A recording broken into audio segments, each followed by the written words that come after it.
Alfred the Great.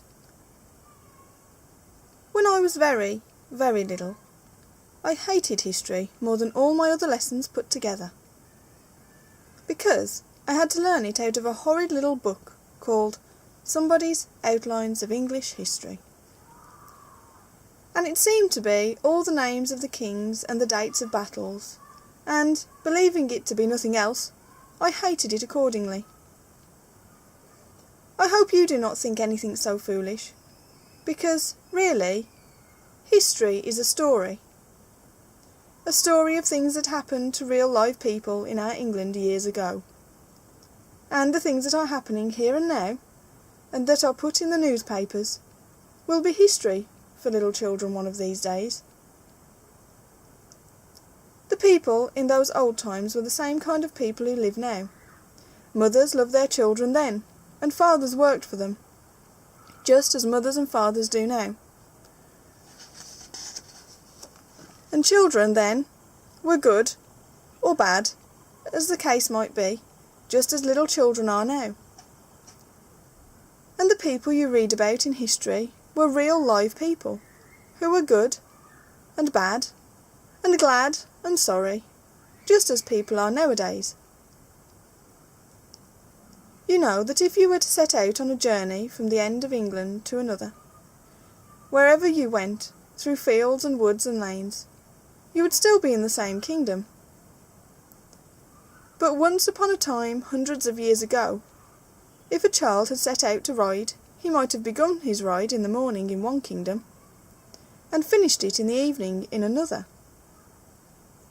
Because England was not one great kingdom then, as it is now, but was divided up into 7 pieces, with a king to look after each.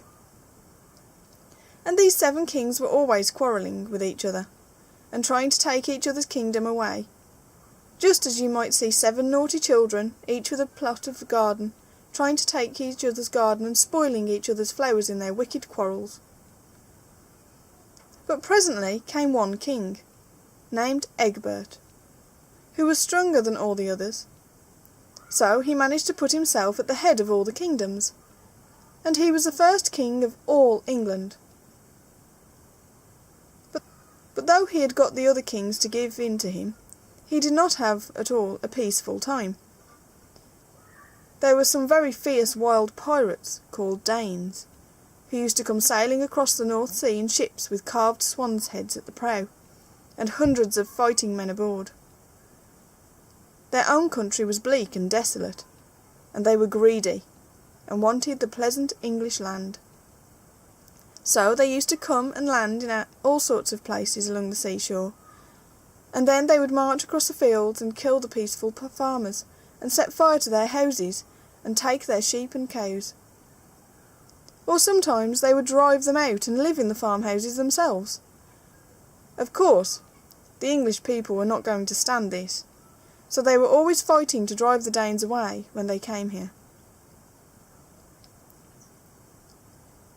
Egbert's son allowed the Danes to grow very strong in England, and when he died he left several sons like the kings in the fairy tales, and the first of these princes was made king. But he could not beat the Danes, and then the second one was made king, but he could not beat the Danes. In the fairy tales, you know, it is always the youngest prince who has all the good fortune, and in this story the same thing happened. This prince did what none of his brothers could do. He drove out the Danes from England, and gave his people a chance of being quiet and happy and good. His name was Alfred. Like most great men, King Alfred had a good mother. She used to read to him, when he was little, out of a great book with gold and precious stones on the cover, and inside beautiful songs and poetry. And one day she said to the young princes, who were all fond of being read out of this splendid book, "Since you like the book so much, I will give it to the one who is first able to read it, and to say all the poetry in it by heart." The eldest prince tried to learn it, but I suppose he did not try hard enough. And the other princes tried, but I fear they were too lazy. but you may be quite sure the youngest prince did the right thing. He learnt to read, and then he set to work to learn the poems by heart. And it was a proud day for him and for the Queen when he was able to say all the beautiful poetry to her. She put the book into his hands for his very own, and they kissed each other with tears of pride and pleasure. You must not suppose that King Alfred drove out the Danes without much trouble, much thought, and much hard work. Trouble, thought, and hard work are the only 3 spells the fairies have left us. So, of course, he had to use them. He was made king just after the Danes had gained a great victory, and for the first 8 years of his reign he was fighting them continually. At one time they had conquered almost the whole of England, and they would have killed Alfred if they could have found him. You know, a wise prince always disguises himself when danger becomes very great. So Alfred disguised himself as a farm labourer, and went to live with a farmer, who used to make him feed the beasts and help about the farm, and had no idea that this labourer was the great king himself. One day the farmer's wife went out.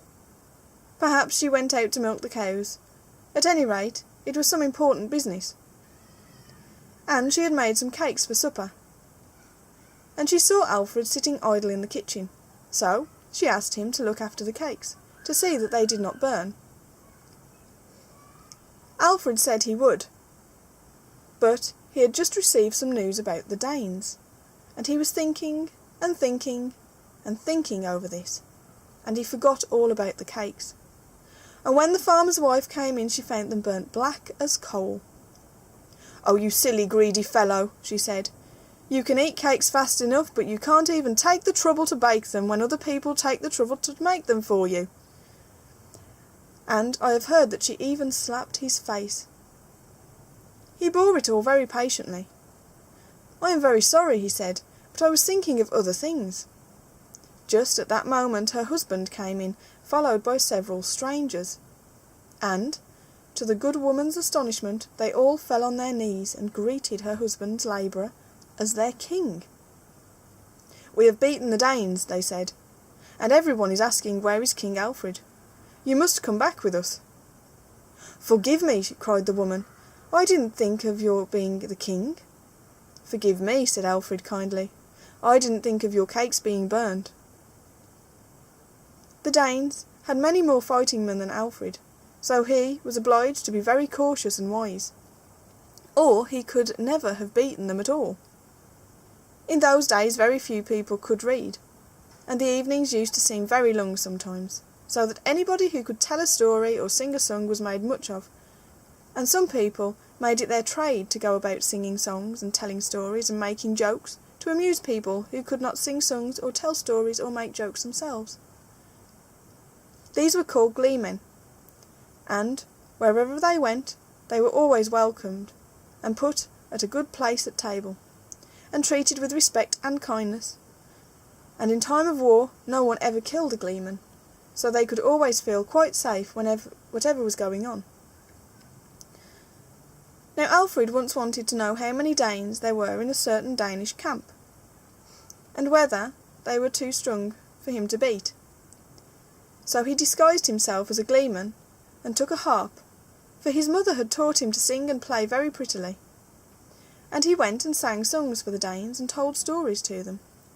But all the time he kept his eyes open and found out all he wanted to know. And he saw that the Danes were not expecting to be attacked by the English people, so that instead of keeping watch, they were feasting and drinking and playing all their time. Then he went back to his own soldiers, and they crept up to the Danish camp, and fell upon it while the Danes were feasting and making merry.